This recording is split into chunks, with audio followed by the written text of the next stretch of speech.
વડોદરા શહેરની મકરપુરા પોલીસે મિલકત માટે પિતાનું અપહરણ કરનાર પુત્ર અને 2 સાગરીતો સહિત 4 શખ્સોની ધરપકડ કરી વધુ કાર્યવાહી હાથ ધરી છે।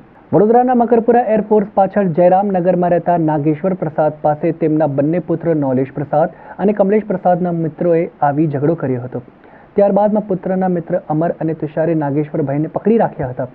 બંને ભાઈએ ભેગા મળીને પિતાનું એટીએમ કાર્ડ, ઘરના દસ્તાવેજ, ભાડા કરાર, 5000 રોકડા અને તિજોરીમાંથી તમામ દાગીના લઈ લીધા હતા।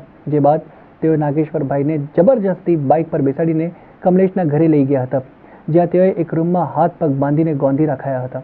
બીજા દિવસે કારમાં બેસાડીને માંજલપુર વિસ્તારમાં એક નોટરી પાસે લઈ ગયા હતા, જ્યાં તેઓએ સ્ટેમ્પ પેપર ઉપર જબરજસ્તી સહીઓ કરાવી હતી।